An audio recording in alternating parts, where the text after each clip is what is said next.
Al doctor Carlos Alberto Calderón Puertas a pasar a la mesa. Sírvase tomar asiento, por favor.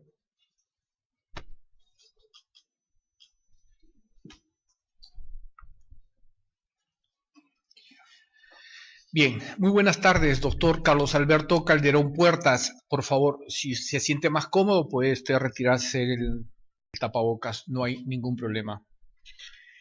Doctor Calderón, en primer lugar, darle la bienvenida a esta sede de la Junta Nacional de Justicia y solamente me permito hacerle recordar que las preguntas que vamos a formularle giran en torno a la solvencia, a su idoneidad, a la trayectoria académica y profesional, a su proyección personal y al conocimiento de la realidad e institucional del Poder Judicial. En esta ocasión voy a invitar al doctor Guillermo Tomberry para que pueda iniciar con un conjunto de preguntas y pues posteriormente quizás mis colegas que me acompañan en este pleno también vamos a formularle algunas preguntas. Perfecto. Doctor Guillermo Tomberry, tiene el uso de la palabra. Gracias, presidente. Bueno, bienvenido. Buenas tardes ya, doctor Calderón Puertas.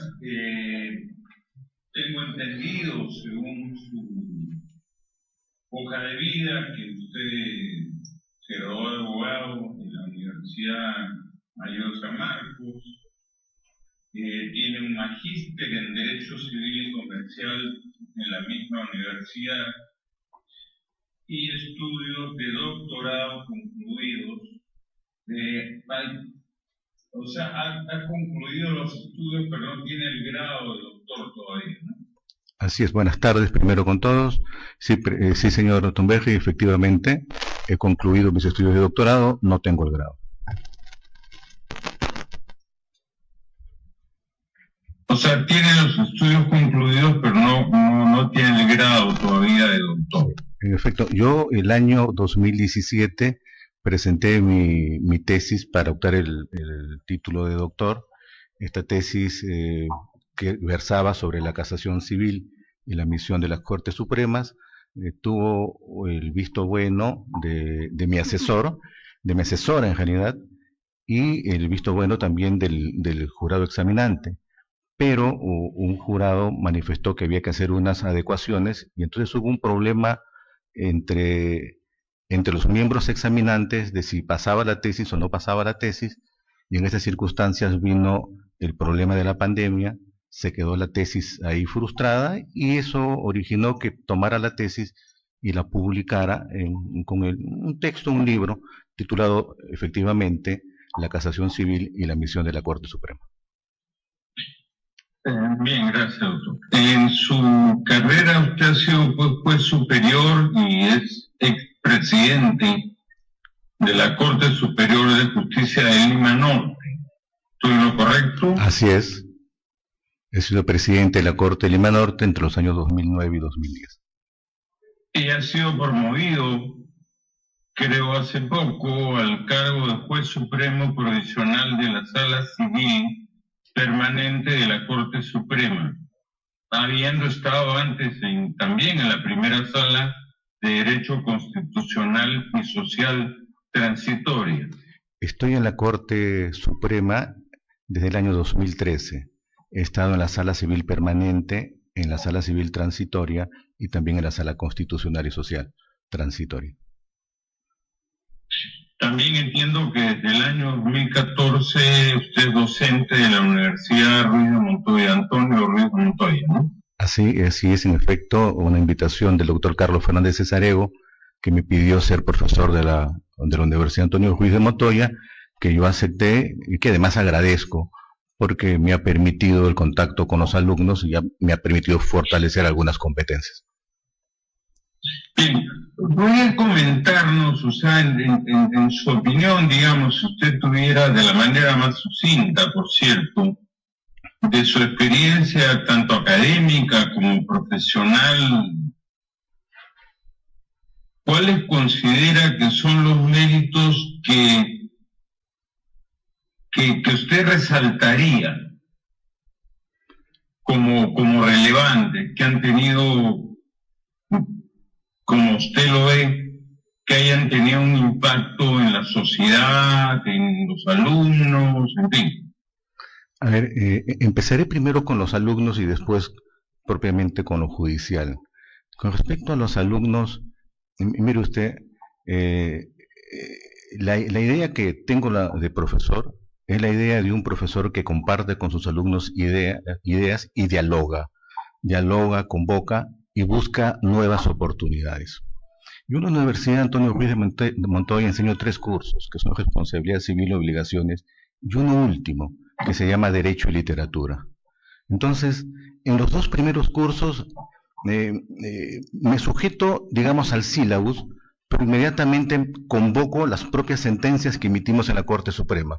O, por ejemplo, en el caso del curso de contratos, empezamos a manejar cómo se redacta un contrato, porque sí, sabemos que es un contrato de 1351 y todas las normas del Código Civil respectivas, pero salimos, como salí yo de la universidad, sin saber cómo se redactaba un contrato, o por qué colocábamos un nombre en el contrato, por qué colocábamos un domicilio en el contrato, por qué identificábamos el bien, por qué ahora hay que poner domicilios electrónicos, por qué si uno está casado o no está casado.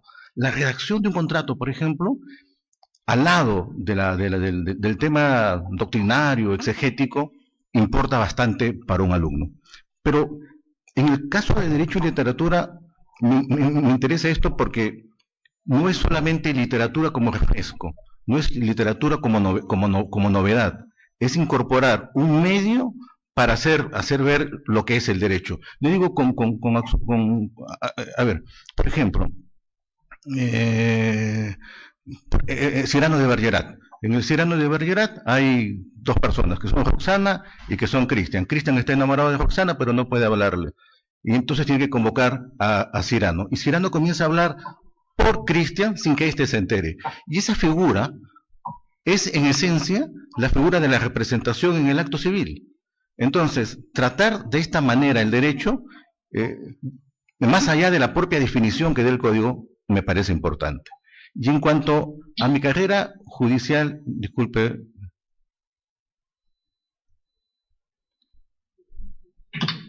Un minuto lo interrumpo ahí.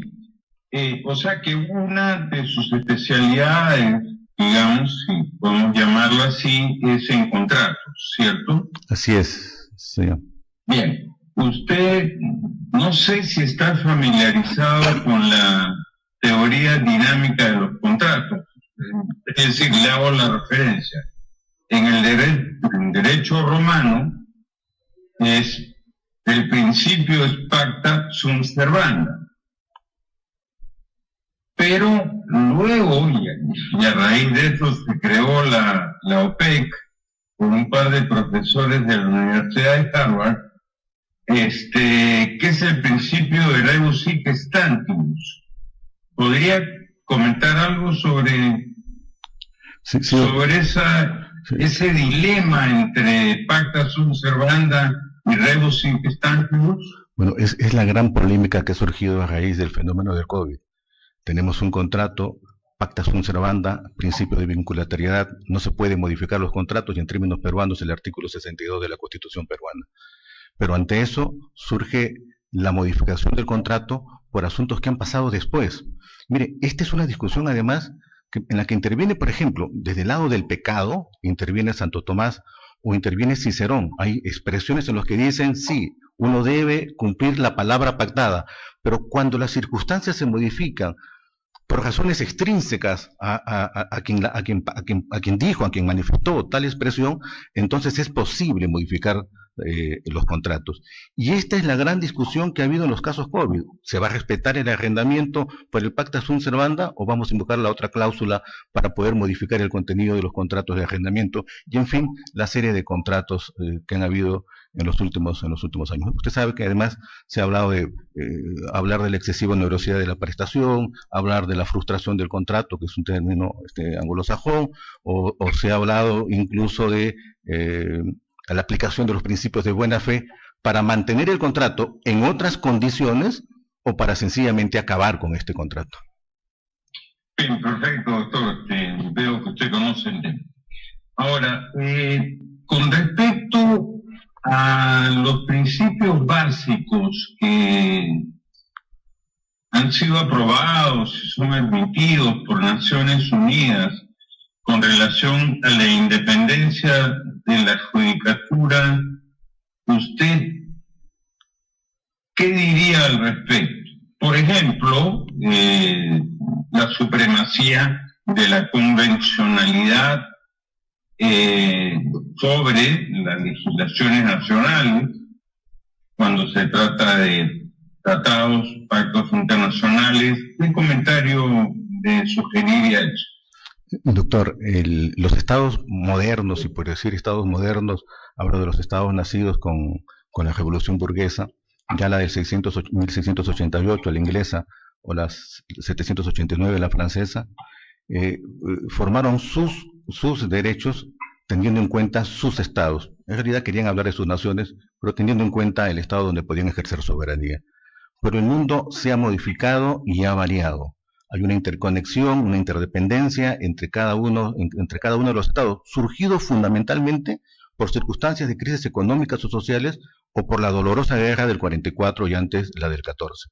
En estas circunstancias, conocemos perfectamente la Constitución de Weimar, la Constitución soviética o la Constitución de Querétaro mexicano, van imponiendo cláusulas sociales. Y luego, terminada la Segunda Guerra Mundial, la existencia de organismos como Naciones Unidas y después los pactos internacionales en Europa, en América y en África. Eso interconecta todos los derechos, de manera que la fuente fundamental es la defensa de los derechos humanos. El juez deja de ser, o debería dejar de ser, un aplicador de la ley para convertirse en un defensor de los derechos fundamentales, que son los principios y valores que sustentan el ordenamiento jurídico. Y en esa condición, ya nuestra Constitución del 79 admitía los tratados de derechos humanos como parte de nuestra legislación, y la del 93, aunque no con esas palabras, tiene la cuarta disposición transitoria y complementaria, o el artículo 3 de la propia Constitución, que implica que cualquier magistrado, cualquier juez, tiene que tener en cuenta esos tratados que informan los principios fundamentales. Tenemos además nuestra... sí. Está bien, doctor. Quiero pasar a otras preguntas que me interesarían sus comentarios. Usted se ha desempeñado como juez especializado en lo civil y en el derecho de familia. Como juez superior, integrando distintas salas civiles y salas penales, y actualmente presta servicios, tengo entendido, como juez supremo provisional en la Sala Civil Permanente de la Corte Suprema. ¿Cómo definiría usted sus principales aportes y sus logros en esta función? Mire, en la actividad jurisdiccional yo me he desempeñado como juez superior desde el año 2002. Dentro de lo que podría indicar como aporte, voy a señalar la etapa en que pasé como presidente de la Corte Superior de Lima Norte, no por el propio cargo. Si uno no desempeña un cargo por el propio cargo mismo, sino porque puede desempeñar algunas políticas. Entonces las políticas que ejercimos nosotros, un grupo, en un colectivo, fue establecer 4 programas. Los 4 programas fueron justicia predictible, justicia transparente, justicia en tu casa y justicia en tu comunidad. Y ese programa Justicia en tu comunidad, que existió desde el año 2003, que se recuperó en el año 2009, en el año 2010 le solicitamos al Consejo Ejecutivo, mira, las cortes, todas las cortes, no solamente nosotros, sino todas las cortes hacemos proyección social. Ya eso mi corte, la de Lima Norte, le llama Justicia en tu comunidad. Vamos a tener acciones, objetivos, estrategias y metas, y vamos a presentarlo al Consejo Ejecutivo para que se convierta en un programa de todo el Poder Judicial. Y en efecto, el 2011, durante la presidencia del doctor San Martín, ese programa, que era de una corte, se convirtió en un objetivo común de todas las cortes del Perú. Y luego ese programa se transformó, aumentó sus alcances, aceptando las 100 reglas de Brasilia y convirtiéndose en la Comisión de Acceso a la Justicia y Justicia en tu Comunidad. Su primera presidenta fue la doctora Carmen Julia Cabello, que estuvo aquí hace un momento. Lo es ahora la doctora Yanek Tello, y tengo la suerte de ser el vicepresidente de esa comisión respectiva.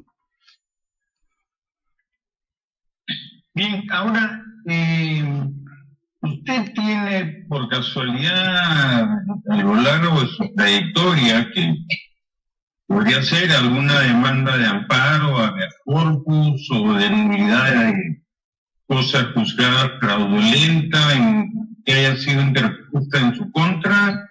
Sí, señor. En el Poder Judicial, y sobre todo cuando uno está en la Corte Suprema, se interponen dos tipos de demanda. Las acciones de amparo, si uno es civil, o habeas corpus, uno es penal, y las nulidades de cosa jugada fraudulenta. Es una circunstancia bastante común. Miren, cuando yo ingresé al Poder Judicial en el año 2002 y me llegó mi primera demanda mi primera demanda de acción de amparo, saqué todos los expedientes, comencé a revisar, saqué mis libros, contesté la demanda y así fue la segunda, la tercera, la cuarta y la quinta, hasta que entendí que todo esto era un absurdo. Porque si la sentencia está mal, si mi sentencia está mal, no importa lo que diga, no importa que diga que estuvo bien motivada o que quise decir esto, porque no lo dije. Y si mi sentencia está bien, entonces se defiende sola. No tenemos mucho tiempo, pues sabe que estamos con los tiempos cortos. ¿Cuál es el estado de estas acciones? La mayoría de ellas son actualmente. Sí, no, la mayoría de ellas han sido declaradas improcedentes. ¿Perdón? Improcedentes. La mayoría de ellas han sido declaradas improcedentes. Pero quedan algunas pendientes. Quedan algunas en trámite. En general, casi todas las acciones de amparo en mi contra quedan declaradas improcedentes antes que infundadas, improcedentes, ¿no? Y hay un remanente que está en el trámite, algunas en primera instancia. ¿Cuántas están todavía en trámite? Deben ser unas 20 o 25 sentencias. 20 de procesos. Ahora, el diario Expreso, en una edición del 25 de marzo de este año, publicó una nota donde denunció que usted, conjuntamente con el magistrado supremo Salazar Lizárraga, incurrió en un adelanto de opinión en un caso relacionado con la venta de un departamento a 300 personas por parte de la Caja de Pensiones Militar Policial. ¿Qué nos podría comentar al respecto? Brevemente. Mire, fue una denuncia que salió en el diario Expreso, más allá de que el periodista se haya comunicado o no conmigo, el tema es el siguiente. Hubo un proceso, en un anterior proceso conexo, con otras partes, había emitido mi decisión señalando de que era infundada la demanda. En este proceso, yo me abstengo, y mis compañeros con justificada razón me dicen no hay necesidad de abstenerse porque esta idea del proceso conexo para impedimento ya no existe, ha sido modificado en el año 2015 en el Código Procesal Civil. Y tiene sentido, porque miren, lo que están diciendo las partes es, si emitiste decisión entre el problema entre A y B, ya no puedes emitir decisión entre A y C. Pero si fuera ese el concepto que habría que seguir, como ellos señalan que vienen 300 procesos más, entonces necesitaríamos 1.500 jueces supremos para emitir decisión en cada caso distinto, porque ya sea se vote fundado o infundado, se habría, según el criterio de los denunciantes, se habría adelantado opinión. Y no es así, ¿no? Pero hubo de todas maneras en el aspecto formal mi pedido de abstención y la Sala Civil, mis colegas me dijeron no a la abstención en virtud del artículo, me parece que es el 304 o 305 del Código Procesal Civil. Entonces, respondiendo en una frase, ¿cuál es el estado? ¿Cómo lo describiría usted el estado de este problema? El estado de este problema es, aparentemente, porque eso no lo sabemos, unas personas que que están iniciando una serie de procesos que eventualmente van a llegar a la Corte Suprema y que probablemente están discutiendo con una misma entidad, ¿no? Todo lo demás no lo sé, porque se habla de 300 procesos conexos, pero nosotros no sabemos si hay 300, 1, 25, no lo sabemos. Bien, ahora, en lo que respecta a su trayectoria académica, muy profesional, cuando se desempeñó, entiendo, alrededor de 8 años en la Universidad Antonio Ruiz Montoya, en los cursos de obligaciones, responsabilidad civil y contratos. ¿Qué nos podría comentar al respecto? ¿Cómo eso le aportó o lo ayudó a aportar en estos campos? Mire, mi tesis sobre la maestría fue el daño al proyecto de vida, origen, desarrollo y vicisitudes del daño a la persona en el Código Civil peruano. Fui invitado precisamente por Carlos Fernández Cesarego para dictar el curso de responsabilidad civil, porque entre otras cosas hay una tremenda discusión en el Perú y en otras latitudes sobre la existencia del daño patrimonial y la existencia del daño extrapatrimonial, que yo prefiero llamarlo daño personal. Es desde esa perspectiva que empieza a desarrollarse el curso. ¿Para qué la responsabilidad civil? Para lograr el equilibrio. ¿De quién? De la víctima, perjudicando al victimario para que éste también no tenga recursos para satisfacer sus propias necesidades. ¿Cuál es el sentido, el origen? ¿Por qué se debe indemnizar? ¿Hay alguna norma constitucional que nos permite indemnizar ya fuera de la civil? Es decir, ¿la civil se sujeta a sí misma o hay algún engarce con alguna norma constitucional? Entonces, partiendo de esos conceptos, voy desarrollando el curso de responsabilidad civil. Bien, perfecto. Yendo, digamos, a otro tema, usted integra la Comisión Permanente de Acceso a la Justicia de las Personas en Condición de Vulnerabilidad y Justicia en la comunidad del Poder Judicial. ¿Cuáles han sido los logros que ha obtenido esa comisión? Mire, más allá de los logros de las convocatorias, de las conversaciones, de los coloquios, de las capacitaciones, hay unos logros objetivos. Gracias a la Comisión de Acceso a la Justicia hay un protocolo de Cámara GESEL en el Poder Judicial. Gracias a la Comisión de Acceso a la Justicia hay un formato para las demandas de alimentos. Señora, no tiene que recurrir a un abogado, o señora, no tiene que presentarse, hacer un escrito largo, basta colocar algunos nombres y ya tenemos un formato. O hay un formato para que se tramiten, te renieguen las partidas matrimoniales o extramatrimoniales. O hay un programa hermoso que se llama Justicia Itinerante. Es decir, hay sectores, hay zonas en el país donde no llega la justicia. Es decir, donde movilizarse en Huancavelica, de Nuevo Joro a Icuchaca son más o menos 2 horas y media caminando. Lo interrumpo ahí, pues es un poco eso, una verdad de perogrullo, por cierto, pero en caso de que usted fuera designado como juez supremo del Poder Judicial, ¿cuáles serían, y le pido que solamente los enumere, 3 aportes concretos que usted podría aportar? En caso fueran designados... Bueno, por la redundancia. Sí, primero una reforma de la ley casatoria en la que hay consenso, además, es una cosa bastante simple de proseguir. La segunda, esa es la parte del vértice. La segunda, la parte de la base, es la justicia de paz. El 38% de los casos llegan a jueces de paz en el Perú. Es decir, esos casos nunca van a llegar, no solamente a la Sala Suprema, nunca van a llegar a la Sala Superior. Se van a quedar en los jueces especializados. Y a esa base siempre la hemos diseñado pensando que los jueces de paz letrados emiten decisiones de poca calidad. Y un tercer punto, señor, tiene que ver con algo que es nuevo y que tiene que ver con la interoperabilidad.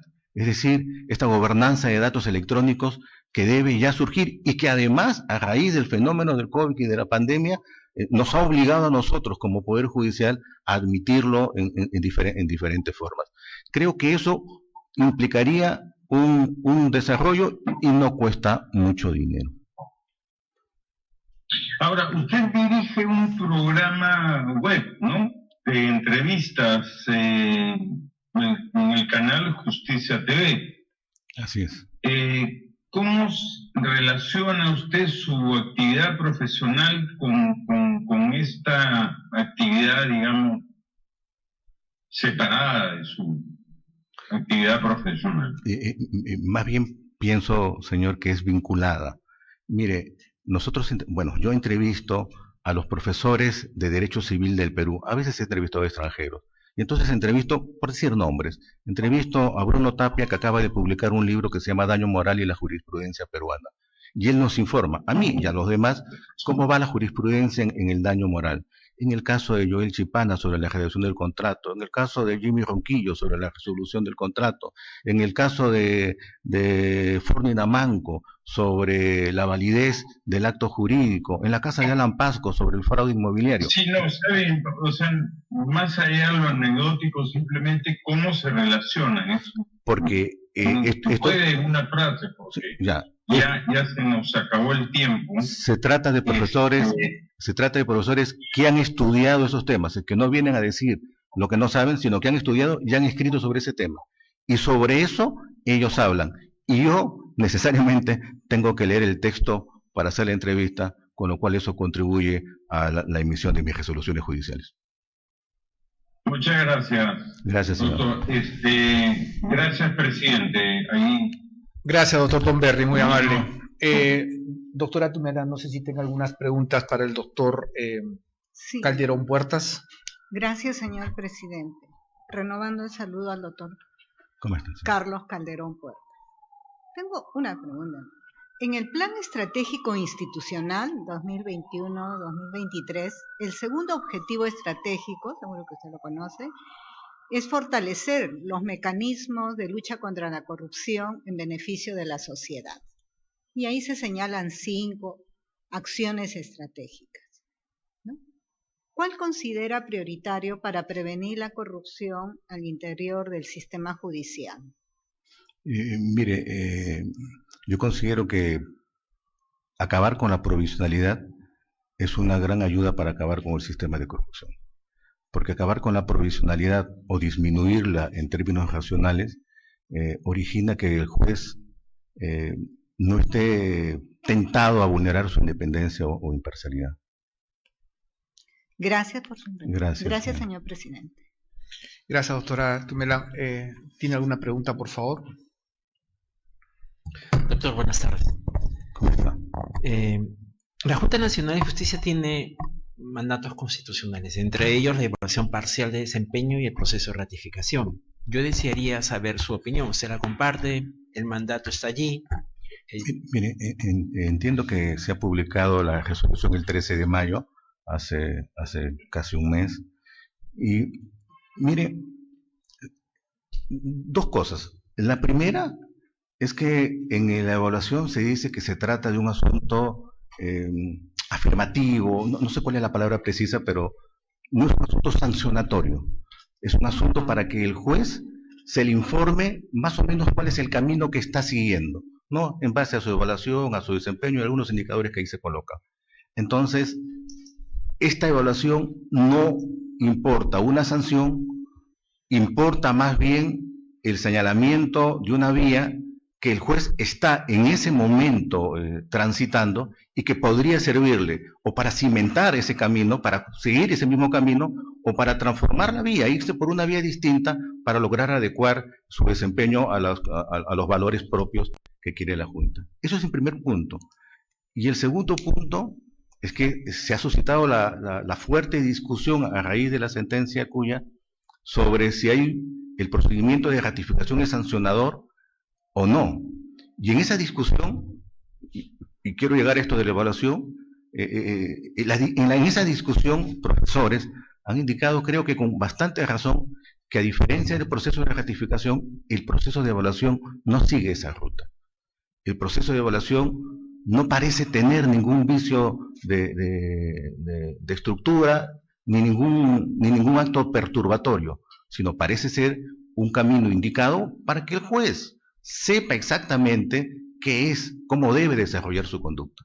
A mí, señor, me parece adecuado. La Junta Nacional de Justicia está en la búsqueda de cubrir plazas para vocales supremos, pero dentro de ellos, tarde o temprano, alguno va a ser presidente del Poder Judicial, varón o mujer.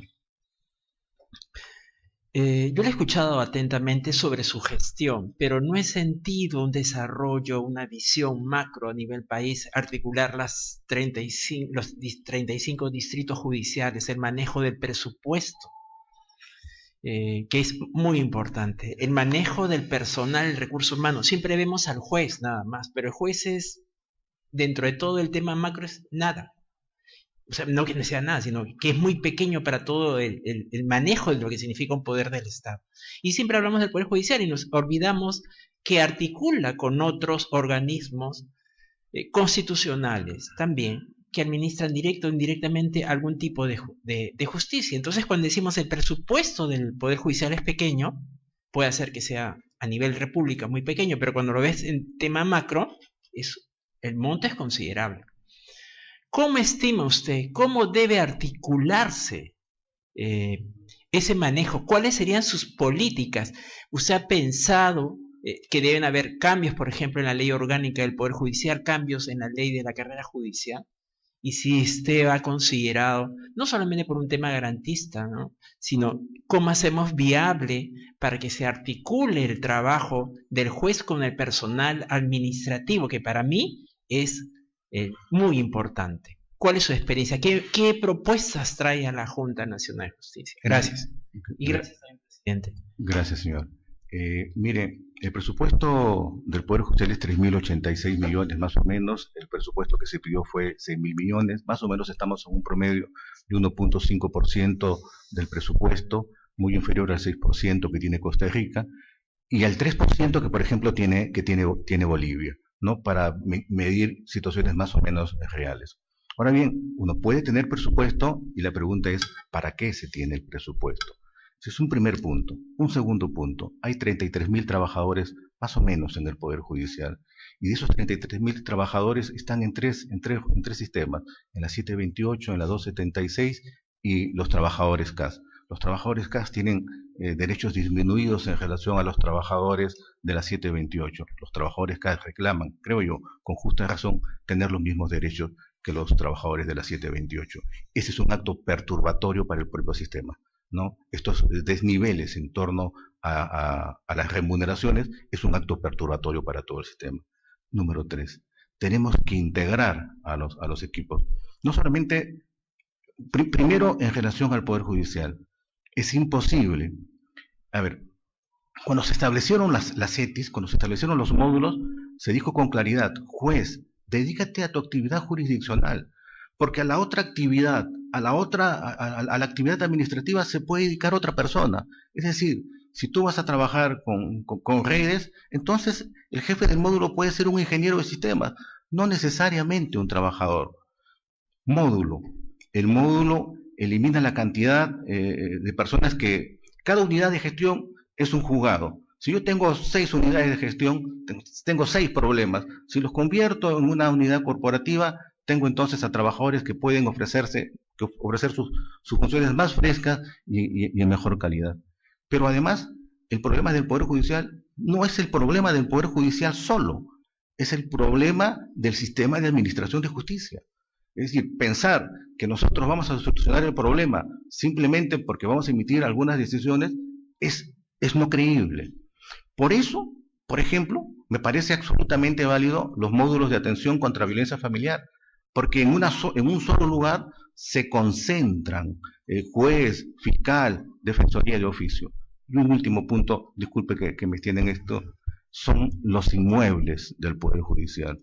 Más o menos el 60% de los inmuebles que ocupa el Poder Judicial no son propios. Entonces, ¿cómo se puede hacer trabajos internos de transformación de esas unidades inmobiliarias si no son propios? Y hay además situaciones devastadoras. Amazonas, el 80% de sus inmuebles no son propios. Hay lugares, disculpe que me extienda en esto, pero hay cortes en las que se traslada con lancha. Hay cortes en las que ellos mismos, la comunidad misma ha instalado paneles solares para poder tener sistema de computación. Hay cortes, mi corte de Lima Norte, en el año 2010, en Santa Rosa, que está acá, a 20 kilómetros de Lima. Si uno se iba a un costado, no ingresaba el sistema. Entonces, todo esto es un asunto que importa una colaboración de todos los integrantes del sistema. ¿No cree usted que debería articularse con los otros poderes del Estado? Podría ser con los gobiernos regionales para que le proporcionen terrenos, ¿no? Eso es lo que yo me refería como articulación, porque el diagnóstico ya lo sabemos. Claro, en Pucallpa, por ejemplo, precisamente, no el gobierno regional, sino el gobierno local, les dio el inmueble donde está el Poder Judicial e instaló los paneles solares. El ejército presta sus lanchas para que los jueces y personal vayan a ese lugar. Sin duda tiene que haber esa colaboración. Doctora María Zavala, por favor.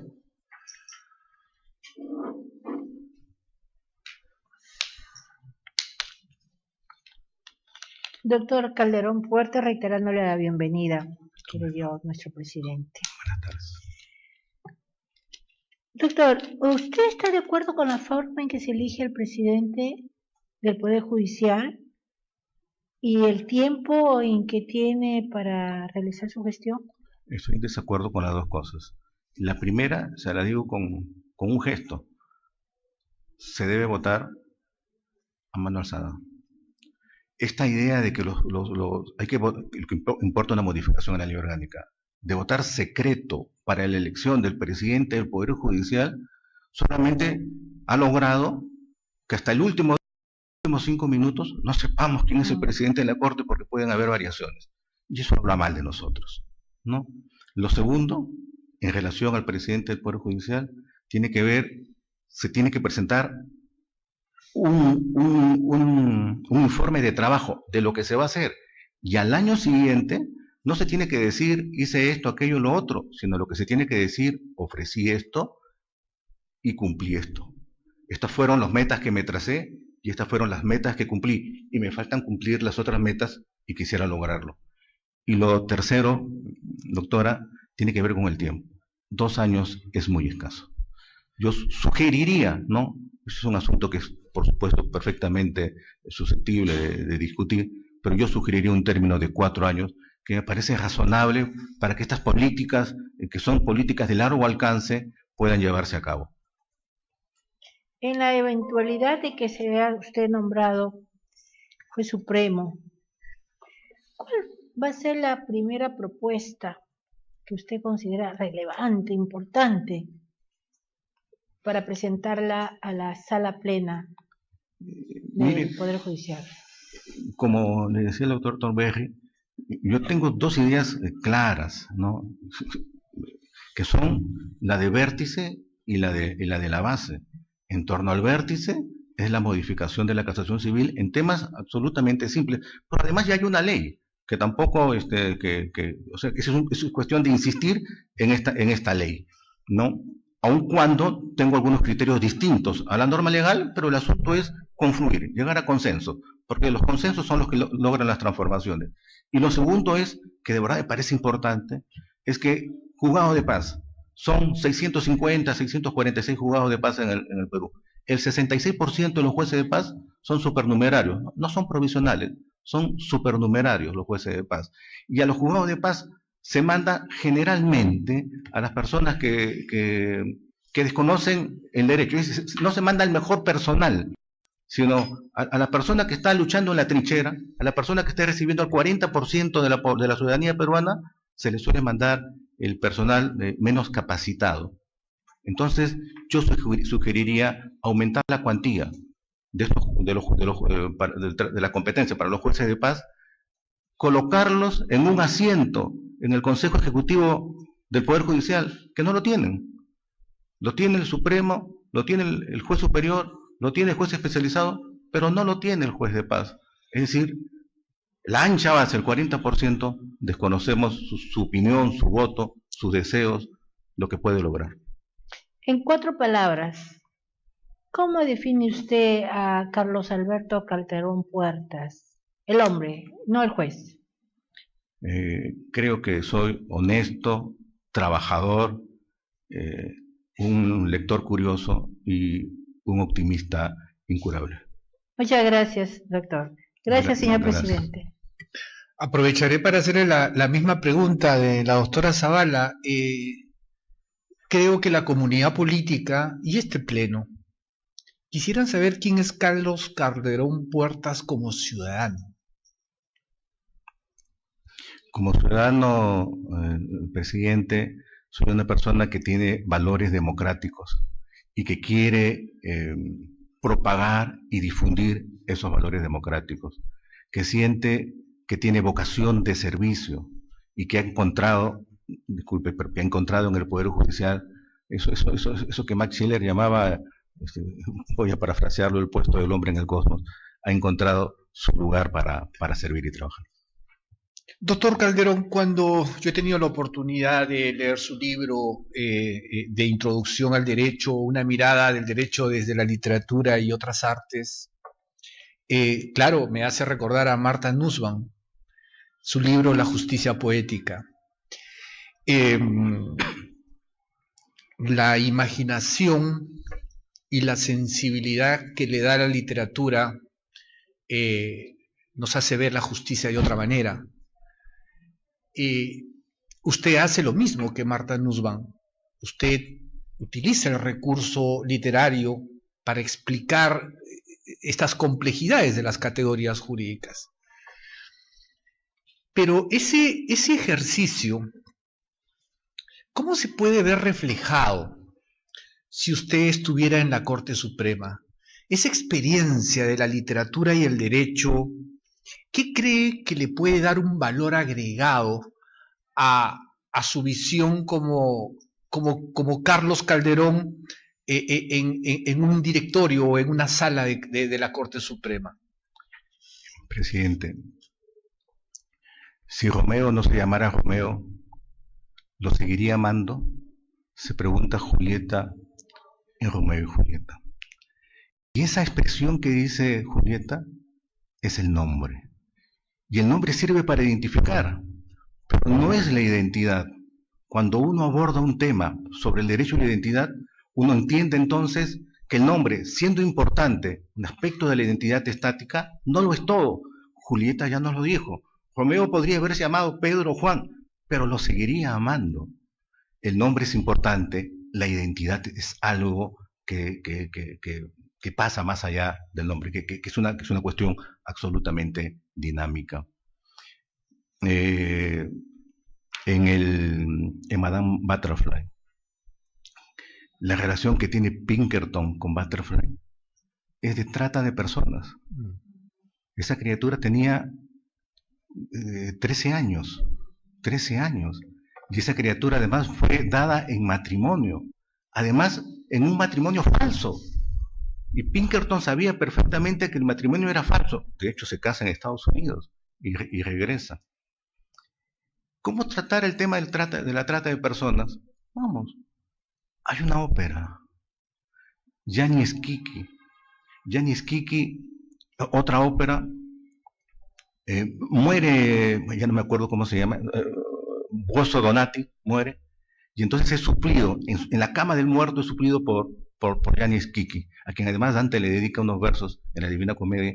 Es suplido por Gianni Schicchi, y entonces Gianni Schicchi dicta un testamento ante el notario, y ese testamento se valida. ¿Qué pasa en esa circunstancia? ¿Hay una nulidad del testamento? No la hay. Entonces uno va relacionando estos criterios, no solamente para la exposición jurídica, sino también para las sentencias. En algunas de mis sentencias, de pronto con algún exceso, pero siempre en nota al pie, no dentro del contenido mismo de la sentencia, sino en nota al pie, he hecho referencia a esta expresión de Romeo y Julieta, por ejemplo. Doctor Calderón, usted puede ser uno de los elegidos como juez supremo, usted va a estar sentado en la Corte Suprema, y evidentemente yo como miembro de esta Junta Nacional de Justicia tengo la responsabilidad de elegir profesionales de la justicia, que en realidad lo que quiero es que sea un poder judicial que ayude en el fortalecimiento de la democracia. ¿Qué estrategia tiene usted para lograr el incremento del presupuesto público? Sé que hay una brecha para lograr la calidad de la justicia y pasa por un tema de presupuesto, entre otras razones. Pero ¿qué estrategia usted plantearía en la Corte Suprema para el incremento del presupuesto público? ¿Qué estrategia tiene? Es una pregunta difícil. Mire usted, la estrategia que yo planteo es una estrategia de... Miren, tenemos 3.086 millones de soles. La estrategia que yo planteo no es una estrategia de aumento de presupuesto de inmediato. Es decir, ¿por qué deberíamos recibir un presupuesto cuando las cosas nos van mal? Cuando la situación está deslegitimada. ¿En qué organismo más o menos racional uno recibe dinero porque la circunstancia está mala? La estrategia pasa, creo yo, por una cuestión de comenzar a resolver algunos problemas. El problema de la carga excesiva, la carga procesal, entiendo que es un gran problema, pero la carga procesal es la fiebre, es el síntoma. Ese no es el problema. Hay carga procesal excesiva por otras circunstancias. Y entonces yo sugeriría a la Corte Suprema, vamos a modificar nuestra forma de entendimiento de lo que es la Corte de Casación. No somos y no podemos actuar, como decía Daniel Mitidiero o Michele Tarufo, como jueces superiores. Somos jueces supremos que proyectamos nuestras sentencias como directivas al futuro, para la justicia del caso concreto, hacia atrás, la mirada hacia atrás, los jueces superiores, los jueces especializados, los jueces de paz. No es teniendo sin números casos en que nosotros trabajamos bien. Ha habido alguna oportunidad en que una sala constitucional dijo que había emitido en un día 800 sentencias. Miren, mejor, ¿por qué no emitimos una sentencia que sirva como directiva para 200.000 casos? ¿No sería eso mejor? Y miren, eso implicaría un destrabamiento de la carga procesal y además que la Corte Suprema cumpla los roles para los que fue formado, dictar las grandes directivas, ser una corte de precedentes. Y acabaría con alguna litigiosidad excesiva. Después de eso, pidamos presupuesto. Correcto, correcto. Ahora, me preocupa el tema de la independencia judicial. Ya creo que el sistema ha reconocido dos tipos de independencia, la dimensión de las independencias, ¿no? La externa y la interna. La interna me queda claro, doctor Calderón, que es un tema de hombres y de mujeres, ¿no? La externa. Desde la Corte Suprema, ¿qué estrategia tienen para proteger la independencia externa de los 3.500 jueces que hay en la República? Presidente, esta también tiene que ser una tarea de asimilar de que el juez del Estado social y democrático de derecho no es un juez de aplicación legal. Nosotros hemos sido formados, mi generación fue formada bajo la idea de que nosotros aplicamos la ley y que en todo caso nos convertimos en personajes burocráticos, bucólicos, legalistas y seguidores de lo que dice el Poder Legislativo.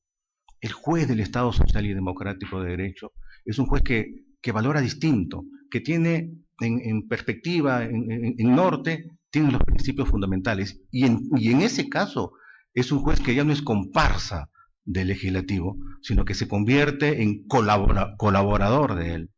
¿Qué ha pasado con el Perú a lo largo de estos 200 años? En 1824, cuando se creó la Corte Suprema, Sánchez Carrión y Manuel Lorenzo de Vidaurre hablaban de la independencia del Poder Judicial, pero al costado tenían al Libertador, que era dictador de la República.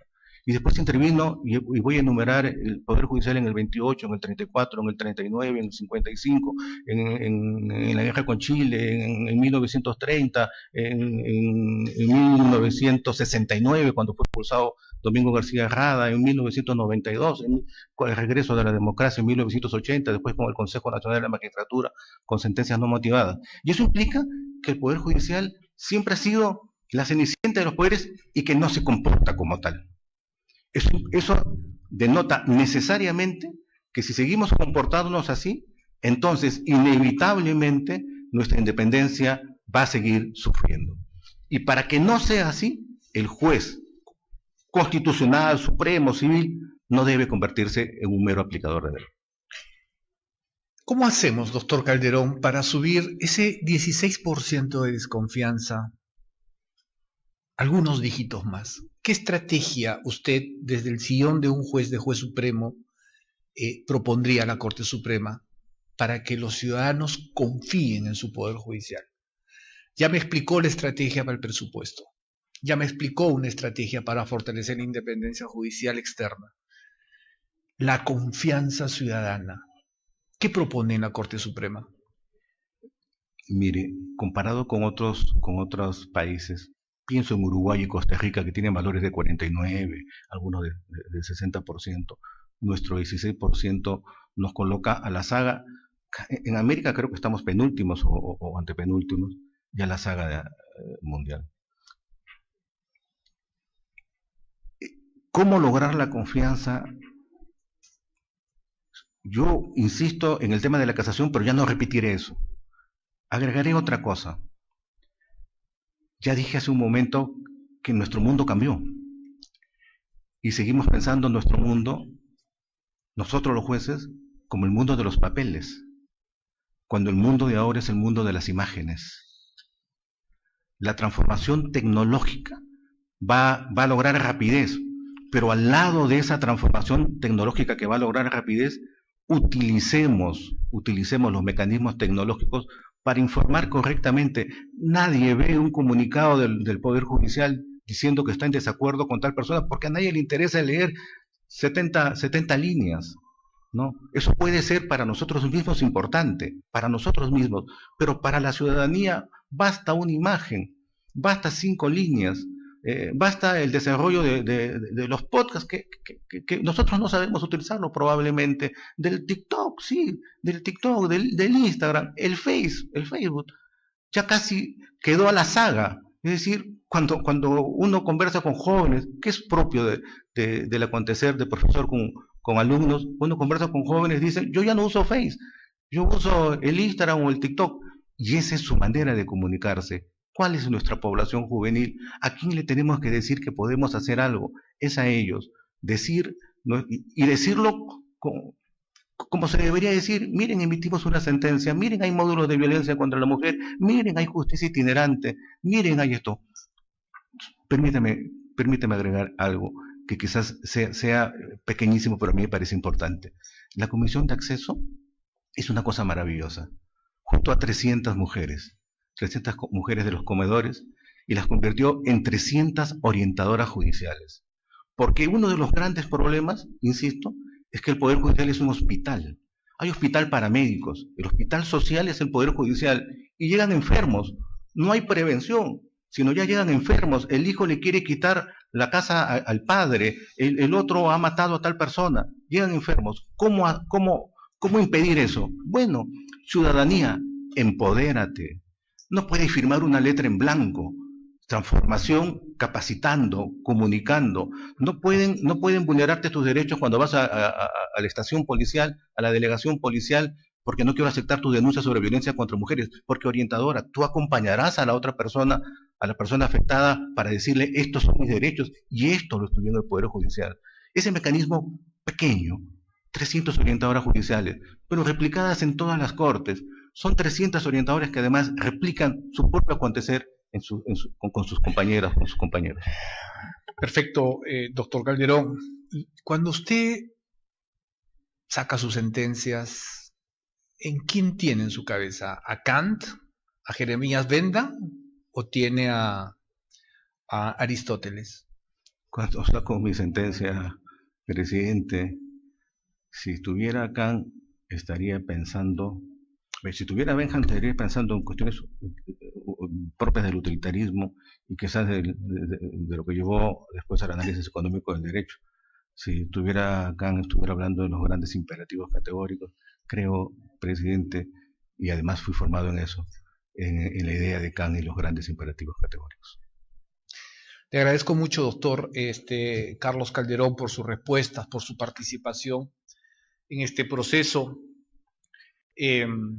Llévese